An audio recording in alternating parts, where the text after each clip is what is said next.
I got nothing for this intro, but the clock is running, so I guess we should just actually get into this.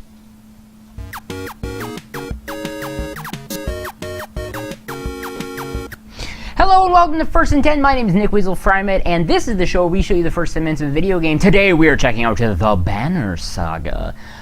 This is a fantastic game. The story in the Banner Saga changes based on the choices you make. You will occasionally switch between lead characters, witnessing the story unfold from different perspectives.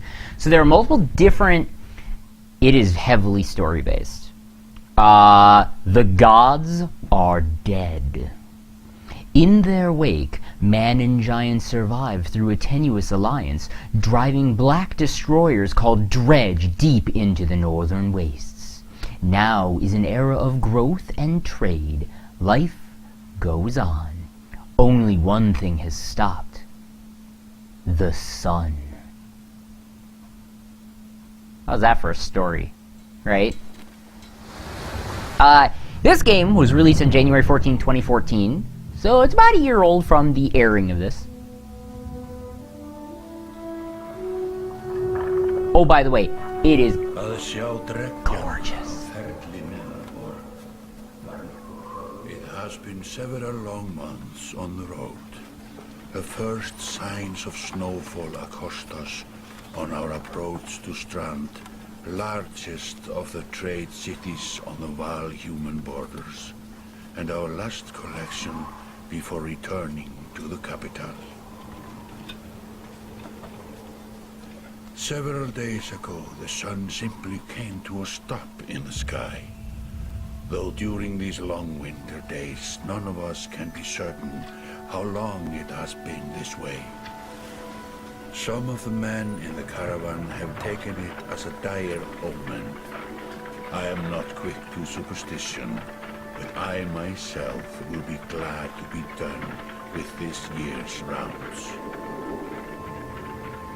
So there are multiple races. There are humans and giants, or Varl. Stranded travelers about brigands on the path through Ridgehorn, our road home. Our captain seems unconcerned. Perhaps he is as eager as I to be done here. We will rest here this day and inquire further when we speak to the governor.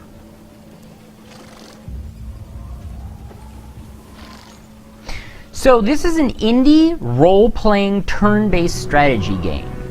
So yes, this is a game where it is turn-based and it is strategy. And you will see more about that soon, because this game does a great job of showing you exactly what this game is, and very quickly.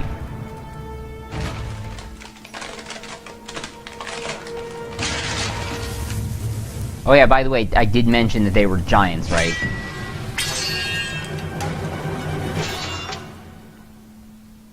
And just like that, it's time to play the game. This game is made by Stoic. You can follow them on Twitter and a bunch of other places. They are doing fantastic work. They announced the Banner Saga 2, actually, as of this.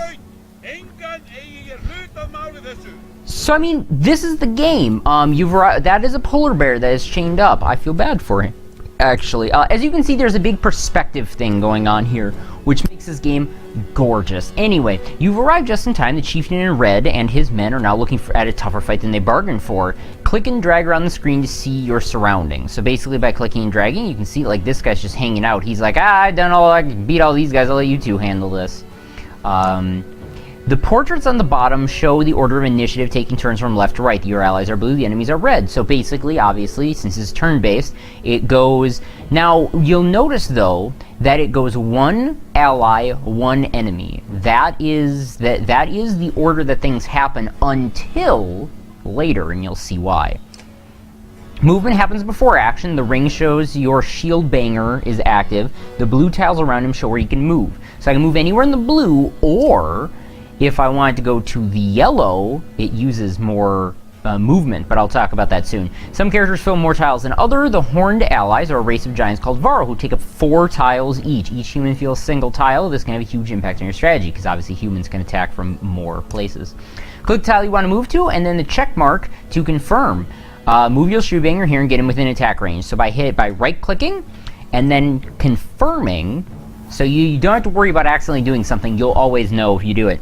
To target an enemy, click the tile in which they stand. Ally tiles are blue, enemies are red. Target this enemy now by clicking the tile. You can choose either to attack this guy's strength. His strength is this red right here. That's how much health he has. So if that dies, he's dead. Or his armor, that's the blue. When that goes down, he actually takes more damage from whatever. The numbers beneath these icons down here show the damage you'll do. So I'll either do 5 damage to his health, or I'll do 2 damage to his armor. Obviously, since I can beat his strength, he'll be done. Armor blocks, they take more damage. This enemy only has 5 strength remaining. A strength will kill him. The other thing is that strength is also your attack power. So the more damage you take, the less damage you deal. And then, yeah, this star here has to do with willpower. Willpower is over here in yellow. That's bonus actions that you can do. You can only do a certain amount of them each battle, but, you know, you get this. You can regain these during some battles depending on who has the abilities. And then, obviously, here's his armor and strength, so let's beat him. Oh, satisfying. He's down! Each time you make a kill, your renown grows, which is used later to improve your characters. Now it's the enemy's turn. Despite being at full strength, the chieftain will do little damage against my high armor. Okay, he did 1 damage. Now it's my Warhawk's turn. He appears to be out of range, but all characters can use willpower. And like I said, so he'll use 1 willpower per extra tile. So let's move him here. He'll use 2 willpower, as shown by the stars, and as you can see, I can attack both of them, or either of them rather, and do 6 damage. That's pretty good. This guy, though, has an ability. So if I click on him, I can see that he has an ability. Now, Tempest does normal strength damage to 2 adjacent enemies, starting from the target and going clockwise. So as you can see, I will be hitting both of them. So if I start here, bam! And that does, that also hits... or it uses willpower to use that, and it tells you how much willpower. So that made quick work with Chieftain's Bodyguard. While there's only 1 enemy left, players enter Pillage. Pillage means that there is no guaranteed back and forth. It's just initiative based. If I do not move, I will gain 1 willpower. So he's going to rest and gain his willpower back. And then I am obviously going to attack him. And then, bam, that'll be the end of that. Whoops.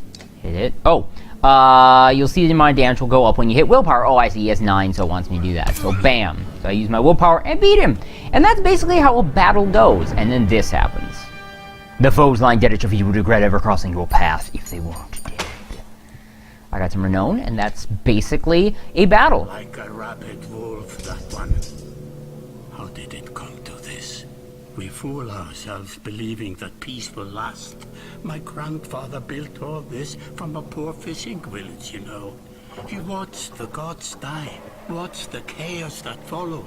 Obviously, there's a lot of story. So as this game continues, you get into discussion points where you have to make your decision how you want to answer people that talk to you, and make some hard decisions. Moving forward, you also get different decisions in a wartime thing. So there are different options that talk about how war works and how battles work and how you get to choose what your characters are. You have items, which you can choose what items go on to what characters you want to use. When a character dies, they are dead. Another important piece of information. Help me finish this fight and I'll gladly send you on your way with double our king's tithe. Take any man you need. So yeah, there's a lot of stuff that happens in this game. Obviously, there's, like I said, people also level up. When your characters make kills, they level up, and they can level up their skills and get better skills, etc., etc. There's also towns, like the town that we're in. We can visit different places in the town, which give us different options, and we will, I don't think, get that option within the first 10 minutes here. Oh, actually, we will. So basically, you know, here you go. So as you can see, it tells me, so there was the story, there was the town there. And then, yeah, basically we get to talk, and then I get to answer. So that's basically how this works. This game, like I said, is gorgeous. I highly recommend it. It is on Steam right now. It's called the Banner Saga. I highly recommend it. I don't know if we've played this on anything, but we love this game, so you might see it. Head over to PlayerWon.tv to see this and more content. Thank you guys for watching. Have yourselves a great day. This has been First and 10.